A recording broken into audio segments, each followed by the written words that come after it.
Boxing and just about any mixed martial art will help you be a better fighter on the street. However, because of the lack of gloves that you have in boxing, your defensive maneuvers may be a little different when it comes to street fighting, especially due to the unpredictable nature of your opponent, their level of skill, and everything else that factors in. So in this video, let's talk about how to change up your defense for the street.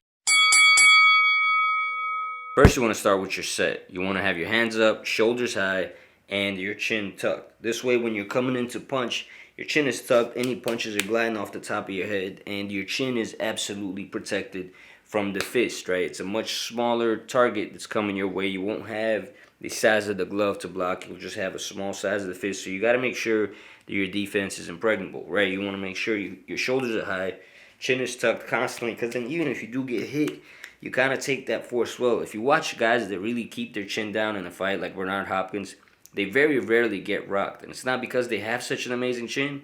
It's because they know how to protect it, right? So, go again, always shoulders high, chin down, and keep those shoulders blocking your chin when you're actually throwing those punches. That'll help you a ton when you're getting into those scuffles and exchanges, especially when guys are winging their punches at you. Next, your blocking is going to be a little different than it normally is in boxing. In boxing, you can usually do a high guard like this and block some of the punches coming your way just by variating your hands. But you also have the glove and their glove, right, to block against. And here, again, you only have the fist. So if a hook is coming at you, it's going to be able to get you if you try to do one of these. So you want to do it a little higher, right? Rather than just do this when you're blocking, you're going to go ahead and lift your arm all the way up, right? You want to bring that elbow all the way up so that your punches are, the punches that they throw have no room to go anywhere, right? You go, boom, boom, boom. You kind of want to block like this. Same thing in MMA. You see Rampage Jackson do this a lot. Because the gloves are so small, rather than just doing this, he brings it all the way up, right? Boom, boom. And you could turn into the punches, right? You got to see them coming. You got to pay attention to them. Make sure you keep your block high. And going like this won't really help you because you're going to get split right down the guard here with the fist. You're going to get split right down here. You want to avoid that at all costs. So if you're going to block, right, work on your reflexes and boom, boom, boom. Bring that block much higher than you normally would with the glove on. Now, your best friend is going to be the parry. The parry is the absolutely best move you can do in a street fight to protect yourself and to defend yourself because it has two effects. One is it helps you get rid of your opponent's punches and actually defend yourself, right? Especially the straights. Helps you get them out of there. So you want to keep your palms open towards your opponent, right? Chin down, shoulders high, pop, pop, pop, pop. And you want to also stay low just to defend any potential takedowns that may be coming your way. Because if you crack a couple times, they're not going to want to stand up with you. So back to the parry, right? So what you want to do is you want to parry those punches. And you want to practice this with somebody while you're shadow boxing, right? This way you guys are not connecting on each other and there's no fear of getting hit. And you're actually just practicing the art of parrying. Right, so they'll shoot a shot at you and have them stop a little short, but that way you can parry it, bam, bam, bam, bam, without the nervous energy. And eventually you want to start practicing that in sparring.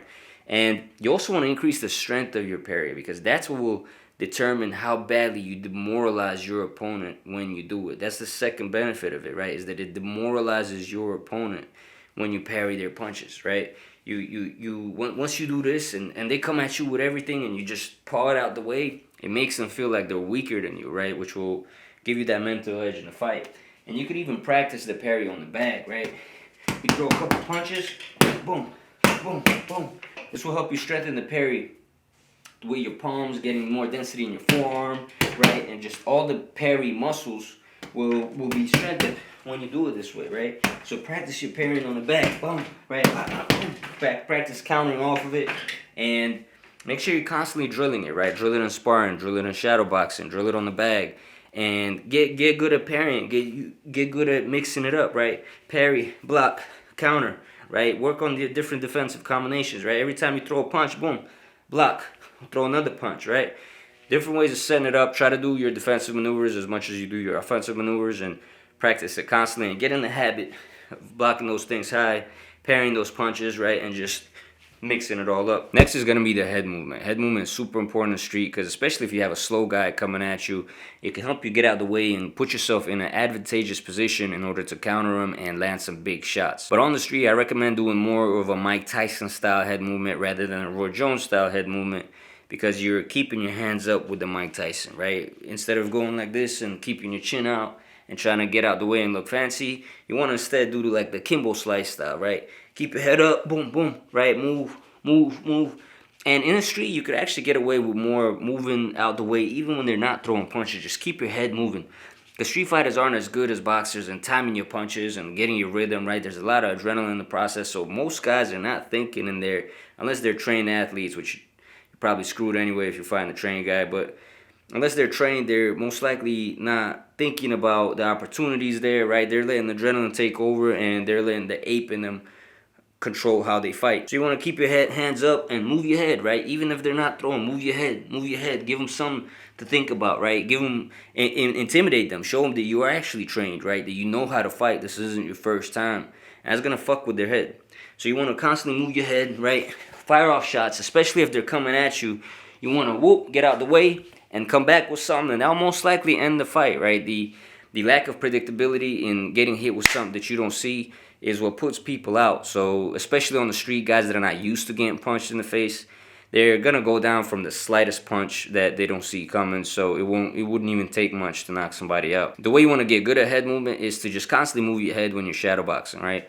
When you're shadow boxing, every time you throw a punch, move your head, get out the way, right? Keep those hands up though. Always keeps those hands up, because it's not worth the risk of getting clipped when your hands are down, right? You can, even if you have faith in your reflexes, this is just an extra security measure, an extra layer of security to make sure that your defense can't be penetrated, right? So keep those hands up, keep those shoulders high, move that head like a pro, and fire off those shots after you make your opponent miss. Another thing you could do is invest in something like a reflex bar. This thing actually forces you to move your head every time you throw a punch, right? It builds that habit of you moving your head.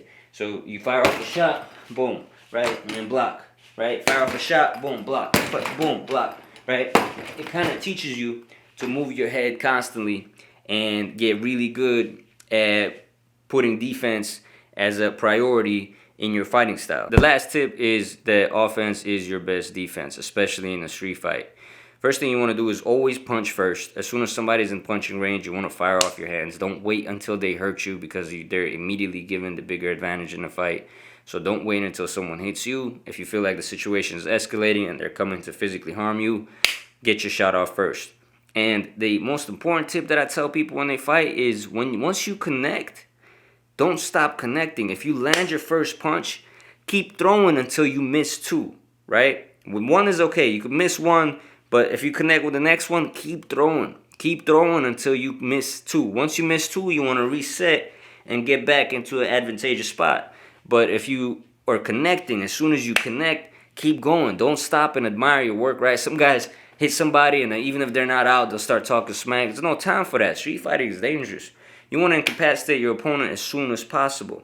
So as soon as you hit him, keep going. What a good offense does is it shuts the other guy down. It prevents him from being able to do anything. And if you keep your hands high and your shoulders high and your chin down, right, even if they come with something in between you throwing shots, it will most likely just slide all right out for you, because they're fighting with their eyes closed, literally. Because as soon as you're touching them, they can't, nobody, it's human nature. You can't keep your eyes open when you're getting tagged up, right? So, again, as soon as you land, keep throwing, have a good offense, and try to hit in the spots that hurt, right? Aim for that chin, aim for that nose, aim for right down the middle of the mouth, right? You want to make sure you're doing target practice out there. You're not just throwing shots just to throw shots. You want to make sure you're throwing shots to try to end the fight as quickly as possible, because you are in a dangerous situation that could be potentially life-threatening. And the best thing you could do is to stop your opponent from being harmful without taking it there and really hurting them, and then you don't have to get hurt, and then everybody lives to fight another day. One thing I'll always say, I don't encourage fighting. It is dangerous. It does have life-threatening consequences. So if you can avoid a street fight, please do. There's nothing glorious about it. And also have some honor in the street fight. Not everybody may follow this rule, but if you can see your opponent can no longer fight, if you can see that they're giving up and telling you that they've had enough, don't keep going. Don't let your emotions get the best of you. Don't let that primal instinct get the best of you.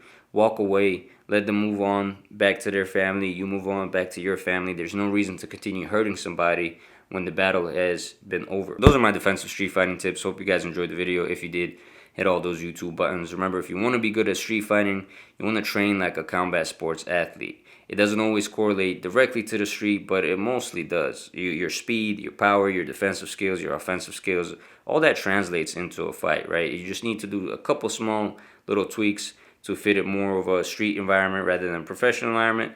But nonetheless, training combat sports is going to make you tenfold, if not 100-fold, better come street fighting time. I have a ton more videos like this coming. Let me know in the comment section below what you guys want to see next in regards to street fighting or maybe just boxing. Other than that, I'm Sean with Brawl Brothers, and I'll brawl with you guys next time.